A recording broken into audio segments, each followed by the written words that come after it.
আজ আমার second pregnancy 25th week day 4। রাতে ভিজানো চিয়া সিড দিয়ে আজকে দিনটা শুরু করলাম। মেয়ের স্কুল ছুটি ছিল, হাতে সকালবেলা অনেকটা সময় ছিল, তাই ভাবলাম দুজনে মিলে একটু পার্ক থেকে ঘুরে আসি। প্রথম প্রেগনেন্সির থেকে দ্বিতীয় প্রেগনেন্সিটা অনেকটা চাপের হয়ে যায়, নিজের জন্য সময় বের করাটা অনেক কঠিন হয়ে যায়। সকাল সকাল বাইরের পরিবেশটা কিন্তু মন প্রাণ জোড়ানোর মতন। এইরকম সময় যেদিনই পাই আমি কিন্তু সকালের সময়টা হাতছাড়া করি না, একটু সময় হলেও বাইরে থেকে ঘুরে আসি। বাড়িতে এসে এক গ্লাস বানানা শেক খেয়ে রেডি হয়ে গেলাম জায়ের বাড়িতে যাবো। যাওয়ার সঙ্গে সঙ্গেই বাটি হাতে আইসক্রিম নিয়ে বসে গেছি। প্রচন্ড গরম পড়েছিল। আইসক্রিম খেয়ে গিয়ে দেখি দেওর আমার রান্নার তোড়জোড় শুরু করে দিয়েছে। চিলি চিকেনের পকোড়াটা ভাজা চলছে, আর তার সঙ্গে সঙ্গে আমাদের জন্য ফ্রেঞ্চ ফ্রাই ভাজা হলো। গল্প আড্ডা করতে করতে রান্নাও হয়ে গেল। কখন সময় চলে গেল বুঝতেই পারলাম না। এখন খাওয়ার পালা, কারণ জলদি জলদি বাড়িতেও যেতে। দেওরের হাতে রান্না খেয়ে বলি তোমাদেরকেও কেমন হয়েছে।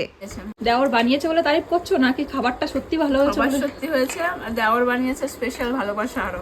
তো মিষ্টি কেমন লাগছে? খুব সুন্দর, সুপ